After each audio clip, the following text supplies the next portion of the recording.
বাইরে থেকে সোহানা ডাকছে, ভাইয়া এই ভাইয়া তাড়াতাড়ি ঘুম থেকে উঠ।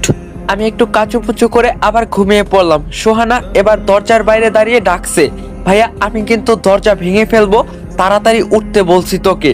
এবার একটু বিরক্ত হয়ে উঠে এক চোখ ঘুমিয়ে আরেক চোখ খুলে বিছানা থেকে নেমে দরজা খুলে বললাম, কিরে ভেন্ডি সকাল সকাল এমন শুরু করছস কেন? সোহানা রেগে বলল, ইয়াস ভাইয়া তোমারে কতবার বলছি আমারে ভেন্ডি বলবি না, তুই যে নাক ডেকে ঘুমাচ্ছিস তোর কি মনে নাই আজকে এই বাসার মালিক ফিরে আসবে, এসে যদি দেখে আমরা তার বাড়ি দখল করছি তাহলে আমাদের জেলে যেতে হবে। আমি এবার দুই চোখ খুলে টলতে টলতে বললাম, কষ্ট কি ভেন্ডি, তো এই কথা তুই আমারে আগে বলবি না? তাড়াতাড়ি ব্যাগপত্র গুছগাছ কর, আমি একটু অফিস থেকে আসি। সোহানা বলল, তোর আবার অফিস আসলো কোথা থেকে? তোর তো নিজের নামটাই ছাড়া আর কিছুই নাই। আমি বললাম, আরে বাথরুমে যাচ্ছি, বড় বড় সমস্যার সমাধান বাথরুমে বসে চিন্তা করলে পাওয়া যায়, তাই এটা অফিসের চেয়ে কম কিসে? সোহানা নাক সিটকে বলল, হই যা এখান থেকে খাচ্চর পোলা পাইন। আমি হাসতে হাসতে চলে গেলাম বাথরুমে। আসলে এতিমখানা থেকে পালিয়ে আসার পর কোথায় থাকবো, কি খাবো, কি করব কিছুই বুঝতে পারছিলাম না। তারপর আমার জিনিয়াস মাথায় খাটিয়ে একটা বুদ্ধি বের করলাম। শহরে এমন অনেক বাসা বাড়ি আছে যেগুলোর মালিক কাজের জন্য বাইরে যায়, তখন বাসা খালি থাকে আর খাবার দাবারও থাকে সেখানে সেসব বাসায়। তাই এমন বাসা খুঁজতে লাগলাম যেটা তালা দেওয়া। প্রথমে সেই বাসার দরজার তালার সাথে একটা ছোট পাথর বেঁধে রেখে আসতাম। তারপর 2 দিন পর এসে চেক করতাম সেই পাথরটা কি এখনো আছে নাকি নেই। যদি দেখতাম পাথরটা নেই, তার মানে এই তালা খোলা হয়েছিল। এই বাসা পুরোপুরি ফাঁকা না, মানুষের আসা যাওয়া হয়।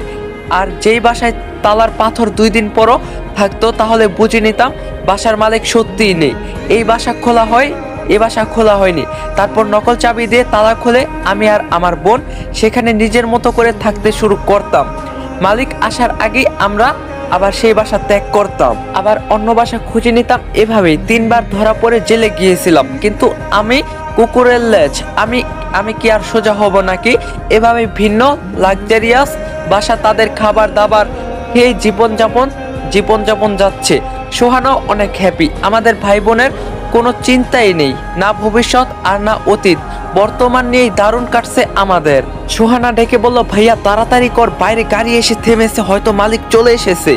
এটা শুনে আমি ব্রাশ মুখে নিয়েই দৌড়ে বের হয়ে নিজের ব্যাগ কাঁধে নিয়ে বললাম, চল পিছনের দরজা দিয়ে বের হতে হবে। জুজু কোথায়?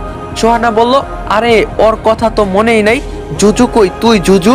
আমি জানালা দিয়ে দেখলাম একটা টাক মাথাওয়ালা লোক গাড়ি থেকে নামছে, সাথে তার 2 বাচ্চা আর বউ। তারা গাড়ি থেকে নেমে বাসার দিকে আসছে। আমি বললাম, সোহানা জলদি জুজুকে নিয়ে আয়, তারা আসছে। সোহানা জুজুকে খুঁজতে খুঁজতে দেখলো ফ্রিজের উপর চিংপাট হয়ে ঘুমিয়ে আছে। সোহানা গিয়ে জুজুকে কোলে নিয়েই তাড়াতাড়ি এসে বলল, ভাইয়া চল। জুজু চোখ খুলে মেয় করে উঠলো, হয়তো বলছে যে আমার আরেকটু ঘুমাইতে দেবাল। আমি আর সোহানা তাড়াতাড়ি পিছনের দরজা দিয়ে বের হয়ে গেলাম। এদিকে বাসার মালিক ঘরে ঢুকে অবাক, এ কি অবস্থা, বাসার সবকিছু এলোমেলো হয়ে পড়ে আছে।